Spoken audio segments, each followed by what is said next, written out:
What's up, everyone? It's Dakota, and welcome back to the Why Nobody Plays series, where we talk about cards and/or decks that were once staples of their respective format and have now found little to no success in the competitive scene as of recent times. And of course, we like to kind of get into the past, how the deck became a thing, the kind of triumphant rise and the meteoric falls that come with being like kings and or queens in some cases of the modern format, probably one of the best eternal formats to be playing currently, and really this deck and this card in particular have a very special place in my heart because it's kind of the reason why I am a dedicated Magic channel instead of, trying to do Let's Plays and any other like random ramblings that I had posted on my channel back in like 2016 and probably even 2017 as well.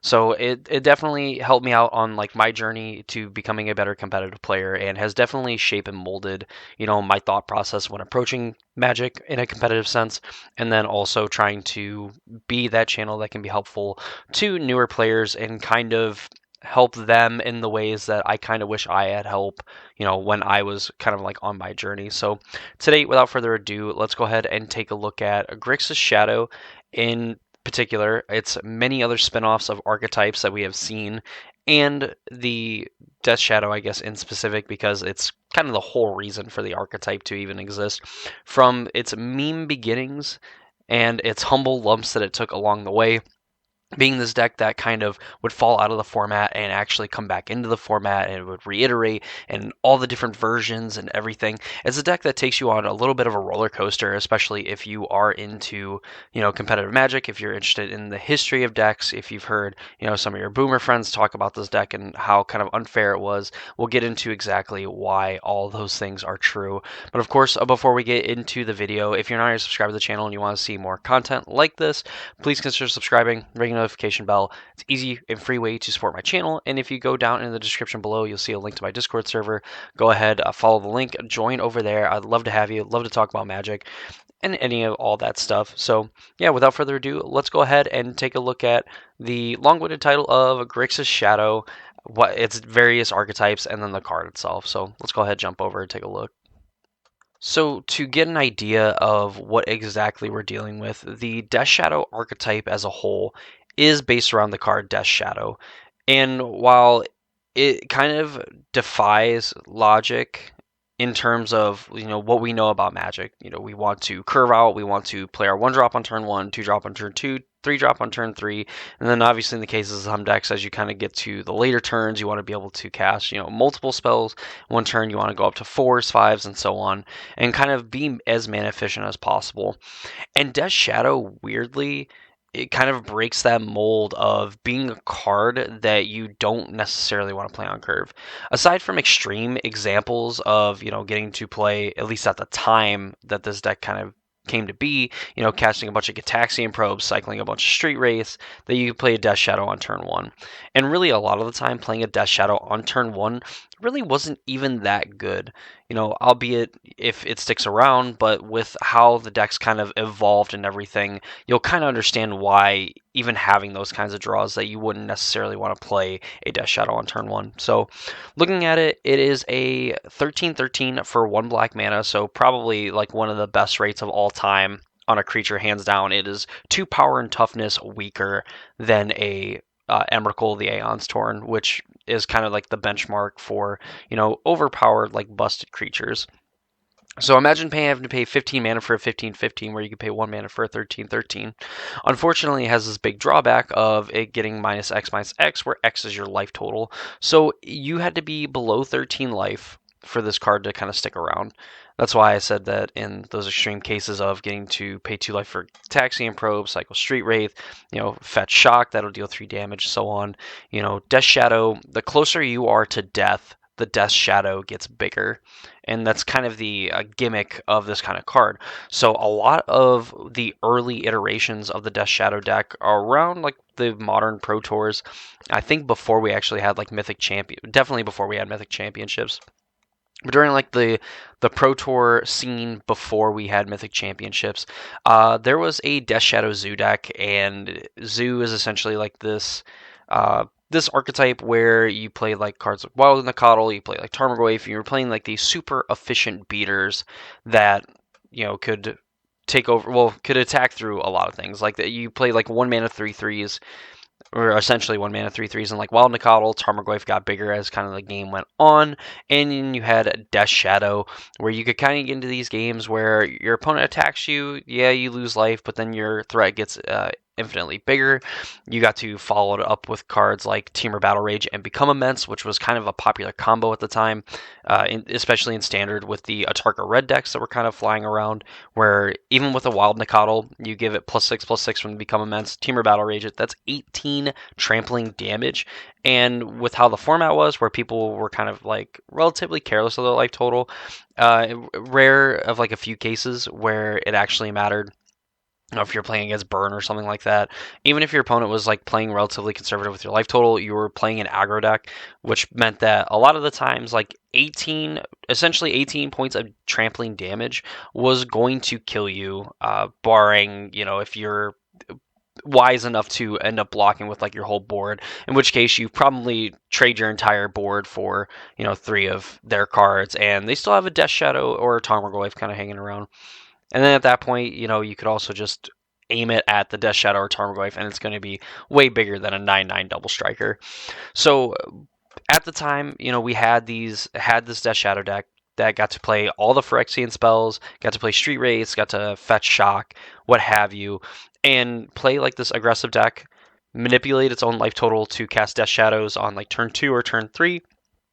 And then as the game went on, of course, it was going to naturally get bigger, whether your opponent is actually attacking you with their creatures, casting like lightning bolts and shocks at your face, or, just like fetching for your own lands, casting Thought Seizes, what have you. And that deck actually performed, I remember, decently well. And it was definitely a meme a lot of the time because you just had like this insane combo kill where like on turn 2 or turn 3 of the game, you could swing for, 16 or 18 points of double striking trample damage, which is enough to kill your opponent. And as we kind of went on in the format, we found out that Gitaxian Probe was a little too good, for what it was worth. And when it started seeing a lot of play, we saw it get banned. And ultimately, everyone thought, okay, this Death Shadow aggro deck, this Death Shadow Zoo deck, what have you, kind of doesn't have any legs anymore. You had essentially 8 ways of paying 2 life to then draw a card, so you were playing essentially a 52 card deck, and there was just no reason to only do it if there was only 4 ways to kind of lose life and everything. And how wrong the players were that this meme deck actually got better after a banning, and wouldn't be would probably be one of the first times that we've seen it, at least that we've kind of like watched it in real time. Of course, like later we found out, like in the Hogak era, where banning Bridge from Below actually arguably made the Hogak deck better in terms of what it was able to do. And with the Gitaxian Pro banning, it actually made Death Shadow a lot more powerful and kind of became the archetype that we know and some of us love and other ones hate with a burning passion. So first I'm going to take a look at the Jund version of this deck and kind of explain its antithesis before getting into the most popular and probably the most powerful version in the Grixis Shadow archetype. So let's go ahead and take a look at Jund. So here we have a deck list of the Jund Death Shadow archetype. So basically you were kind of like this Jund like mid-range deck, but you were kind of playing like a Delirium package for a few reasons. One, the card Traverse the Ulvenwald, you would get to search your library for a basic land card, but if you had Delirium, you could go and search for any land or any creature that was in your deck and put it into your hand. So in this deck you were playing 18 lands, you were playing 12 fetch lands, you were playing 6 other lands that actually tap for mana with a forest and a swamp and 4 shock lands. And then you were playing essentially a mishmash of cards that had different card types to try to get to the Delirium of Traverse the Ulvenwald and of course grow your own Tarmogoyfs with a spicy one of in Goreclan Rampager. So with the Death Shadow archetype in general, you would be looking to do something like fetch, shock, which would be 3 damage, and Thought Seize your opponent. That'd put you at 15 life right off the rip, take your opponent's best card, and then from there you're kind of able to go, fetch shock again, maybe play another Thought Seize, get the removal spell out of your opponent's hand. If they have another one, and then play a Death Shadow. Right there, you are at 10 life. You have a 3/3 Death Shadow that is only going to get bigger as the game goes on. Now you can go into playing something like a Tarmogoyf on turn 2. After you've played like a Mishra's Bauble on 1, fetch, shocked, and then played a Thoughtseize. Then you could like follow it up with like Tarfire. Like really one of the best ways to have like I think one of the biggest Tarmogoyfs that you could possibly have is like fetch, shock, play bauble, Tarfire your opponent on turn 1, or Tarfire yourself even, probably even being a better play, and then just following it up with like a Tarmogoyf, because then you have land, you have artifact, then you have tribal instant, which is a 4 different types. So you have a 4/5 on turn 2 with, obviously Thoughtseizes, Traverses, Inquisitions coming. You have even cards like Kolaghan's Command that don't add to the typing, but you have Liliana the Veil. And Traverse here, you can see that there's a Gore Clan Rampager. 2-teamer Battle Rage, it's a combo that we alluded to before in the video, and they kind of moved away from the Become Immense Teamer Battle Rage combo, and they just found out that Battle Rage is a very powerful card, and I can confirm that because there are tons of games that you should not win as the Death Shadow deck, but Teamer Battle Rage is essentially like an I win button if your opponent decides to tap out at any time with a relatively decent sized shadow on board. This deck got the benefit of getting to play Tarmogoyf, which could be like a 6/7. I believe you have just about every type in this deck minus like enchantment, which of course you could potentially get from your opponent. But like a lot of the time, Tarmogoyf being a 7-power creature that you end up battle raging is going to either destroy a lot of your opponent's board for more than likely not even trading with the Tarmogoyf, or your opponent's just going to die on the spot. So really just kind of pick your poison at that point. There's one of Gore Clan Rampager in here. It gives like an attacking creature +4/+4 and trample. And it's essentially like a way that you can sometimes, I mean, it does kind of get telegraphed when you traverse for it, but you essentially have like 5 copies of this. Getting a Tarmogoyf up to like 11 power or even 10 power with trample or even a Death Shadow to essentially present lethal, and your opponent really couldn't. I mean, they could play around like the Gore Clan Rampager in a way, but +4/+4, even to like a Tarmogoyf that's like a 3/4 or a 4/5, is still huge and ends up like trading with a lot of like your opponent's creatures. Save for like their own Death Shadow or even like their own Tarmogoyf, but you could probably win combat against someone's Tarmogoyf if you have a Gore Clan Rampager. Your opponent's going to need to put some serious work in to kind of beat that combo. All in all, like this Jund Shadow deck kind of played like a typical Jund deck. It just got to play better threats and kind of play like a little bit of a cuter kind of package to it. Again, there's like Liliana the Veil is still a very powerful card at the time. It's like a removal spell, allows you to discard cards to eventually get to kind of like this Traverse Delirium to go and find another Death Shadow, find another Tarmogoyf or Clan Rampager, kind of push your damage, even getting a Street Wraith as well to act as like a pseudo free pump spell for a Death Shadow is pretty good on its own as well. This archetype as a whole definitely was more, I would say, proactive and slightly reactive, of course, because you're playing like Fatal Push, Tarfire, Abrupt Decay, etc. But a lot of this deck was like kind of asking questions. It was wondering, how can you deal with a Tarmogoyf? If you can deal with a Tarmogoyf probably ran you over. Okay, like I've gotten to tear apart your hand, I've gotten to interact meaningfully with your board. What are you going to do about this Death Shadow? I have a Liliana in play. Like, can you answer the Liliana? And just constantly putting pressure on your opponent to have very specific answers for cards, and for this deck to just be like, okay, I have Kolaghan's Command, I'll go pick up a Shadow, or I'll go pick up a Tarmogoyf, whatever. I have a Traverse the Ovenwald, I'm going to go get one of the aforementioned threats, and end up playing it on that same turn just because this deck is so lean and so efficient on like the cards that it's playing.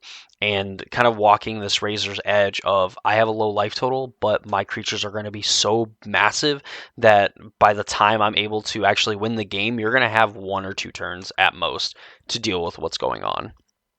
So that is, in a nutshell, the Jund Death Shadow archetype. We're going to jump over to the Grixis version, because that is the one that is probably the most insane, and definitely I would say the slightly lower risk and the higher reward of the Death Shadow archetype as a whole, and really what the archetype is known for and all the innovations and stuff have kind of stemmed from. So here is the Grixis Death Shadow deck. This is actually the list that I played at an IQ in Columbus, which I took to the finals, ultimately getting the invite, losing in the finals to Amulet Titan, and I think Amulet Titan was like the only other deck that I lost to in the tournament. It actually ended up being the same person that I lost to that played in the finals. But the Grixis Shadow archetype is the one that people associate the most with Death Shadow, period, for a few reasons. It kind of plays every single basic breakdown of an archetype all in the same deck. So you had these aggressive starts where you could cycle like a Street Wraith or two, and then play like a Thoughtseize on turn one, and you're at like 11 life on turn one, and then you fetch shock. You end up playing a Death Shadow, and you get to leave up Stubborn Denial for a removal spell. And then from there, you can lower your life total even further, even play like another Thoughtseize to kind of like check out what your opponent's doing, and then Teamer Battle Raging, this like 9-10 power shadow for lethal. And while it didn't happen an overwhelming amount of the time, there's just a lot of times where you just run over your opponent and it's not even close. Typically, what would happen playing the Grixis Shadow deck is that you would ideally you would start with Thoughtseize on turn one. You wanted to fetch shock Thoughtseize, get down to 15 life, kind of figure out what your opponent's doing. With Mishra's Bauble, I can't believe I was only playing 3 Mishra's Bauble. That has to be a mistake, right? Uh, 40, 43, 17. No, I was only playing 3 Bauble. That's crazy. Must have been like I couldn't even tell you the reason why I would only be playing 3 Baubles instead of 4. But you had 7 free draws with the deck. Typically, you would kind of like scout your opponent out with like a Thoughtseize. You could do like these bauble tricks. With playing 17 lands, it was super important that you could hit like your second or third land. So like with bauble, you could in theory like bauble yourself before even playing your land. Like if you had a fetch land and a like a shock land, you could bubble yourself. If you wanted to keep the card, you just play the shock land, take your turn one as normal. If you didn't want the card, then you could like fetch shock, play something, and then end up drawing a fresh card from the bauble. So this is like a virtually kind of like a free scry in a way to kind of check out like what you were doing. You had Stubborn Denial, which were essentially 1 mana negates. You could play Thought Scour on turn one to mill yourself, obviously cantrip as well, draw a card, and kind of set up Gurmag Angler, again with like Stubborn Denial backup, to kind of counter any removal spell your opponent had, not really giving them a window to be able to do anything about your threat. And of course, getting to follow it up with even more pressure by either, again, like casting your first Thoughtseize, lightning bolting like yourself to like grow Death Shadows or hit your opponent with them to kind of increase your clock. Inquisition as like more discard spells. One of Faithless Looting, which I played forever up until it got banned. And this card ended up being like insane. The more I got to test with it and actually got to play with it, it was just absolutely nuts. And to round it all off, you had a Singleton, well, 2 Snapcaster Mages. I shouldn't say Singleton. 2 Snapcaster Mages in the deck. Before, I believe I was playing like 3 or 4, like when I started playing the Grixis Death Shadow, and went down to 2, and you just had access to all these other spells. Snapcaster Mage a lot of the time, even just being a 2 mana or a 2 mana 2/1 with flash, ended up being pretty good, and getting to flashback like a Serum Visions, get to flashback like a Thought Scour, was pretty good. Even getting like a Thoughtseize and whatnot, like in critical turns, to kind of force your opponent's hand to set up something like a Death Shadow or a future Gurmag Angler was pretty nice. All in all, this deck got to play, the mid-range role. I got to play the aggro role, the control role, the combo role in very good ways. If you had like a big shadow, your combo was like huge shadow plus Teamer Battle Rage, end up killing your opponent usually in one attack. You had the control aspects of getting to play cards like Fatal Push, get to play Inquisition, other discard spells and like Thoughtseize. You had Stubborn Denials that were most of the time going to be 1 mana negates, if not even like the Force Spike mode on Stubborn Denial really wasn't that bad for the time. You had Snapcaster Mage to kind of flash back these threats and of course give you a small little threat to put into play. to then potentially follow it up with a Death Shadow. You had Kolaghan's Command to grind a little bit more, and of course Temur Battle Rage to kind of break through the board stalls, because really, other than like the mirror match, like Death Shadow is going to be bigger than anything else that your opponent could possibly even put into play. The combination of like Street Wraith plus Bauble, allowing you to essentially play a 53 card deck, and then have 17 lands in your 53 card deck. And I know for like the time, people were playing like 18 lands in their deck instead of 17. They were, cutting, they were playing like Terminates instead of Dismember. And I know that I was like fully on the Dismember train, early into like 2018 and whatnot. And eventually the archetype followed suit by, just adopting Dismember over Terminate, because it was usually good in a lot of the matchups where, the few times that Terminate would have been better than Dismember, Dismember was a lot better than Terminate for what it is worth. So overall, that's kind of what you would look at in the Grixis Shadow builds. You had this aggressive component, you had this control component. You could kind of play any side that you wanted to play in a given matchup, which made understanding the matchups that much more important. This deck walked a razor's edge. You were literally putting yourself at half your starting life total to start the game for the benefit of playing one creature. Now, it felt like you were kind of playing Legacy, because you just essentially got to fetch like untapped like Steam Vents and like Watery Graves and things like that, and kind of get to play on curve while your opponent had to decide if they wanted to fetch Shock to play their 1-drop, or if they could afford to take like a turn off, maybe play their 2-drop instead of their 1-drop, and so on. This deck did not care. It got to play its 1-drops freely. It got to basically do whatever it wanted to do. And for a long time, it did get to do that. And as the deck kind of morphed into the version that you see in front of you now, we would see kind of like Tasigur seeing play, then Tasigur wasn't good enough. And then we saw, the rise of humans, and humans kind of knocked off Shadow because it was like one of the perfect counters to the Death Shadow deck, and just playing a bunch of like small aggressive creatures to flood the board. You kind of beat like the 1-for-1 removal, because you're going to end up getting in tons of damage before the Death Shadow deck can really kind of find its footing, and you can kind of tempo them out if they decide to end up playing a creature. But even with humans kind of persisting in the format, and other archetypes kind of showing up, Death Shadow would hide in the shadows, metaphorically speaking, and then kind of come out and win like a tournament, or do very, very well in high numbers at a tournament.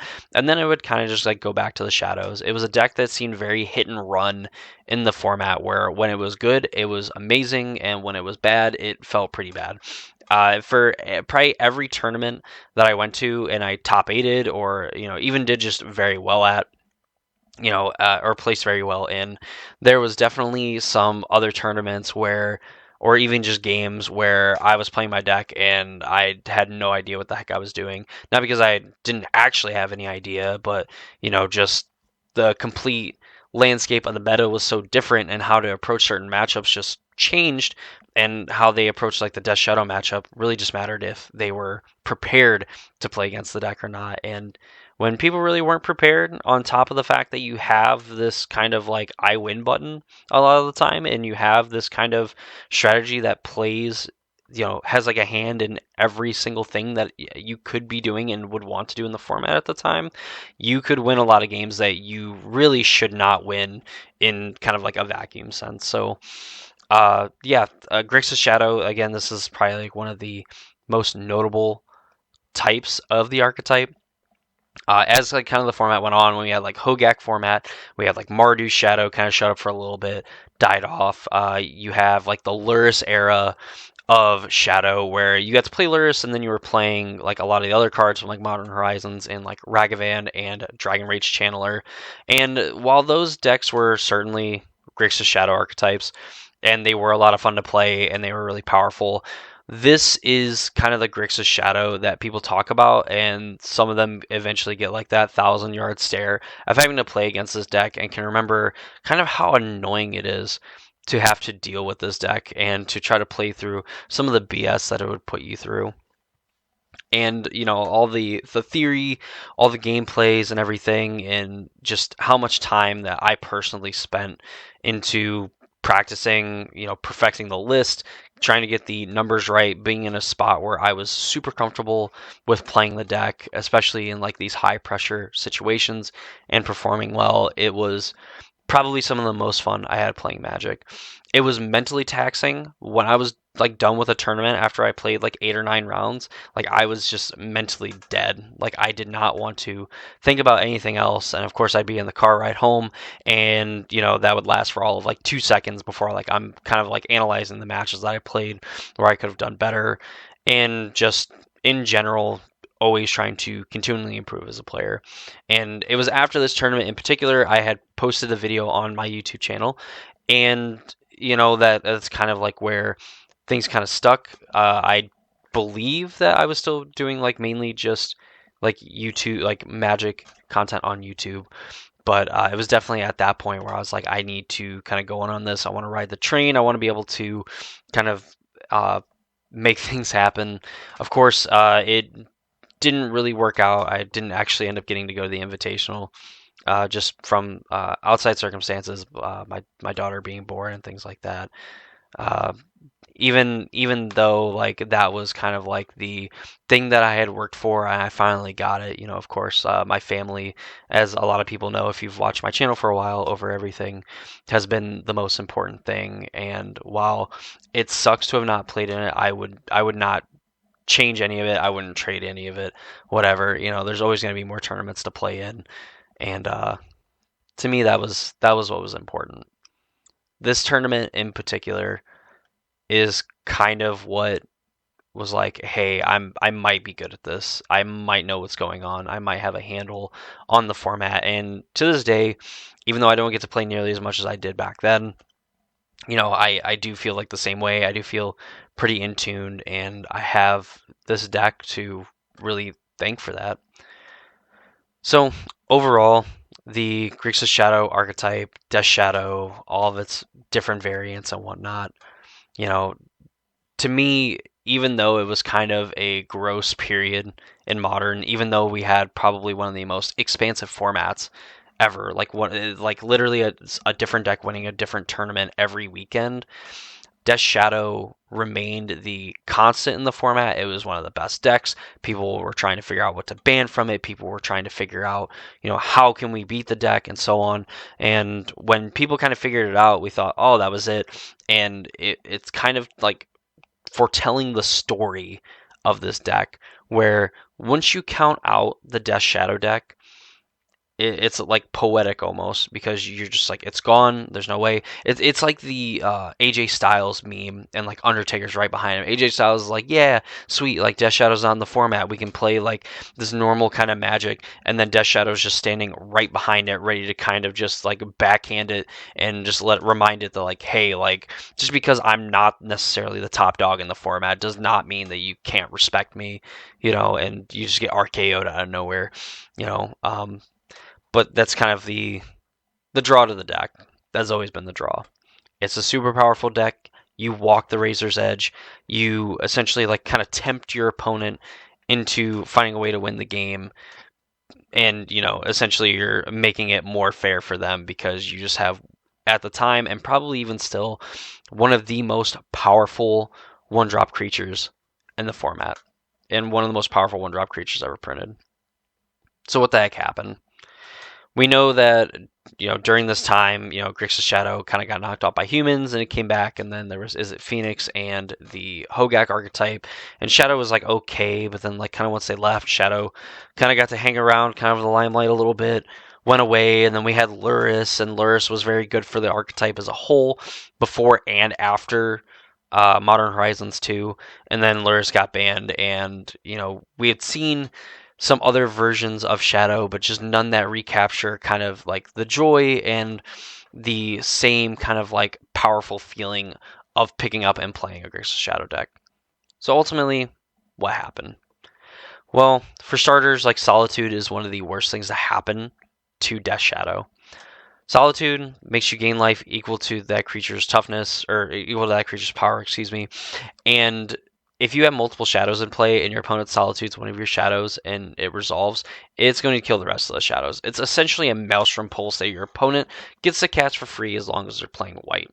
Now, while Solitude isn't like played in every single deck, and even now, like the top like 3 or 4 decks in the format don't even play Solitude, and I think there's a very low number of Solitude currently in the format. I think ultimately just the threat of getting solituded is pretty bad. Death Shadow also just kind of like playing this like Razor's Edge game. Everyone's kind of caught up. While Grixis Shadow can play Ragavan, other decks are also playing Ragavan. They're also getting to play the One Ring. They're scamming you on turn one. They're just doing other things that are kind of busted other than playing a super interactive archetype that could, in theory, like win the game out of nowhere. I mean, even nowadays, like Temur Battle Rage is not played in the Grixis versions. If anything, it got replaced with Dress Down because Dress Down just makes Shadow a 13/13. And a lot of the ways and how the format is kind of played out, that's enough. So the days of just kind of battle raging your opponent out of nowhere and winning the game is over. Serum Vision is a very playable card. Stubborn Denial, thanks to cards like the Pitch Elementals, just don't really work anymore. It's just not as powerful as it once was. Getting to play discard spells, fine, whatever. We can sit here and go through every card, and I essentially have, but by and large, these cards in combination together aren't nearly as powerful, aren't nearly as game winning as they once were. And even with the introduction of newer cards like Dragon Rage Channeler and Ragavan and Underworld Breach and all these other fancy tools and stuff that we have now learned, the Death Shadow archetype is kind of reverted into this kind of like blue-black control deck that ultimately really isn't even that good in the context of the format that we see today. And, I talked about in the beginning being very sentimental about this and kind of getting to talk about it. Maybe you can't tell because I don't know how long this video is going to be, but it's going to be a lot longer than I had planned on it. This deck means so much to me, and just as much as like a player, the card itself, it got me my first, invitational, like my first qualification for the SCG Invitational. It's taken me to multiple top eights. It's got me to meet tons and tons of people that I maybe wouldn't have met otherwise. It's gotten me to have a lot of great memories of competitive Magic and helped me kind of move past the times where Magic kind of beat you down, where you just felt like you could never win. It just didn't matter what you did, etc. This deck got me through those times and helped remind me that like I'm a good player, and I'm a very good player, and that I can work through whatever scenarios kind of get thrown at me. And being a deck that again, walk the razor's edge. You had a fine line of, if I make one mistake, the game is over and I lose. And to feel like you've played a near perfect game and just snatched the soul out of your opponent's chest and just took any wind out of their sails that they had because they thought that they were winning, and then all of a sudden they're on the back foot and ultimately losing the game. And it's a heck of a ride. It's been a heck of a ride. I love this deck. If it ever becomes playable in the modern format and ends up kind of stealing back that limelight and getting to relive the glory days, I'll be right there, handheld out, putting it in my hands and filling out the deck list sheet in the hopes that I can cast a turn 1 Thoughtseize into a turn 2 Death Shadow. And I think that's kind of the perfect way to sum up this deck as a whole. Unfortunately, power creep, solitude, and just in general better things to be doing in the format than playing a super gassed up, 1 mana creature has brought a lot of good memories for some people. I mean, for me, obviously some of the best memories I have in competitive Magic. And ultimately is an archetype that I think was rather healthy for the modern format at the time, and I just don't think is really needed anymore, because of just how expansive the format is and all the broken things that are going on. So that's where I'm going to leave it. I'm done talking about it. I got it off my chest. I can feel good and wait till next year to make another video on Grixis Shadow. So that's going to do it for me. I hope you all enjoyed the video. If you did, please leave a like on the video. Comment down below if you have any good and or bad memories about Death Shadow or anything that you want to share about the archetype, or any ideas that you have for other cards or decks that you want to see in this series. Of course, go to the description, join the Discord server. Let's talk about Magic, all that great stuff. That's going to do it for me. Hope you all enjoyed the video, and I'll see you all in the next one.